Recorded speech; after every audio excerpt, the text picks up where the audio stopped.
Two major primaries happening in the Democratic Party today. Wisconsin's Francesca Hong and David Crowley are going for the primary for the governorship. And for the Senate race, they have Penny Flanagan versus Angie Craig. Two very different primary races, which should show us a couple very interesting things about the Democratic Party at the moment. I think that both of these races are strong contrast elections and show different facets of the party at the moment. And personally, I'm really fascinated to see who's going to win tonight and what the margins will be, because I think it will answer a lot of questions. A lot more is being made of Francesca Hong's election because she is a Democratic Socialist, and quite frankly, her old tweets are rife with fun segments for the media to run with, and she is not great at answering those questions yet. I think that, things like the Thanksgiving answer and her defund the police answers can all probably be cleaned up if she just speaks with a little bit more charisma and is given a little bit more time to answer those questions. But for the moment, they're just making the establishment worried about the general election. It seems like the person she's going to run against is not like the strongest Republican candidate or the most charismatic guy who's going to be able to separate himself or differentiate himself from the party. So I'm not too worried about that. But it's going to be a fascinating race to see if, one, what her margin will be, because currently in the polls, she's up by something like 20 to 30 points, and other Democratic candidates have recently dropped out, basically saying that their internal polling said that she's going to win too. And the margin of her victory is going to be very important for the narrative coming out of tonight, because Abdul al-Sayed, he released internal polling, and there was polling showing him to win by 10 points, and then he just squeaked out a victory. Still impressive, but it definitely changed the narrative coming out a little bit and dampened people's expectations, made them expect more from him, which, they kind of shot themselves in the foot there because they released their own internal polling, so I don't think you should set your own expectations too high, especially in primaries.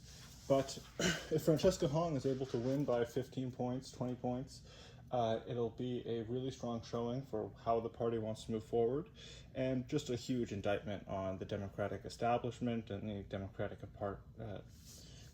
Party of Wisconsin, because the governor, Tony Evers, and all of the people there have tried to line up whatever moves they could to derail Hong's momentum.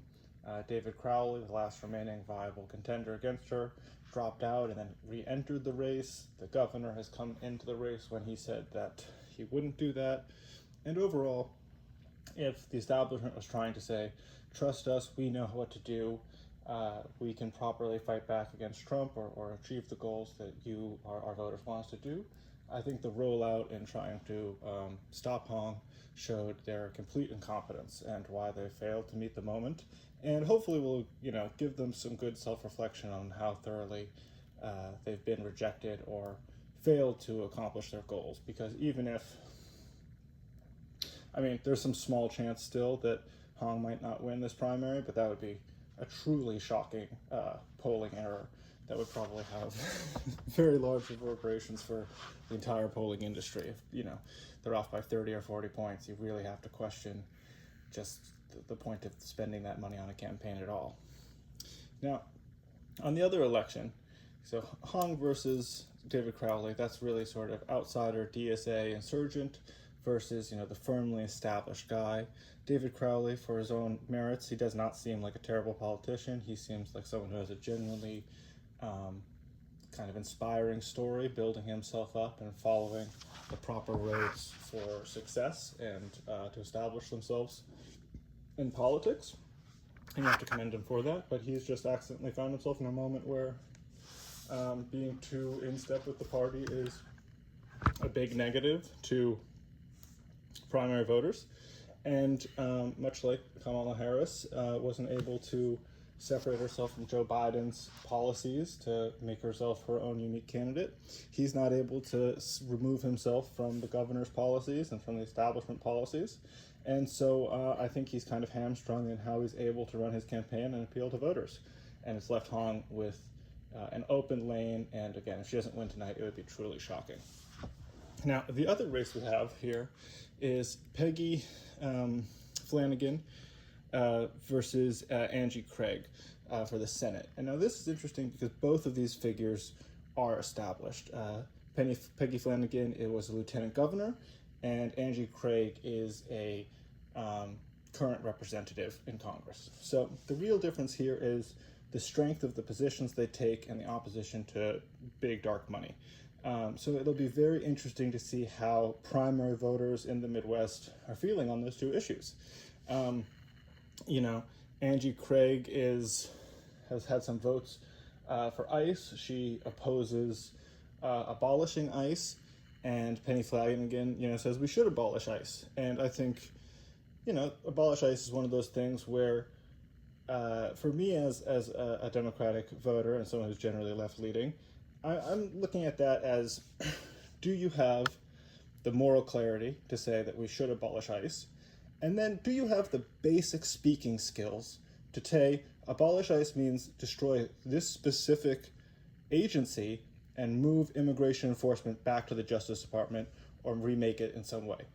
It's not that hard to say, just don't get shoehorned into making it sound like you want to open the borders or, make it so that, they can just shoehorn you into the most extreme positions possible. But I mean, it's very clear that ICE has been turned into a paramilitary organization from a law enforcement organization, and reforming it would take so much more time, effort, and money than just abolishing it and creating a new agency with law enforcement people who are trusted by a broad set of the population across different communities.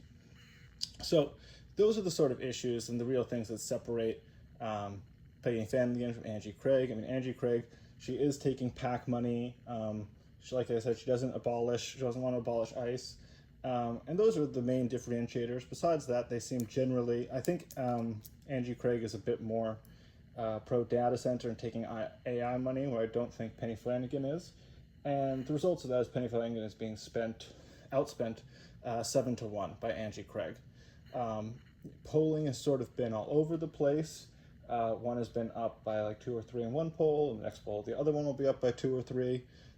So this will be very interesting to see how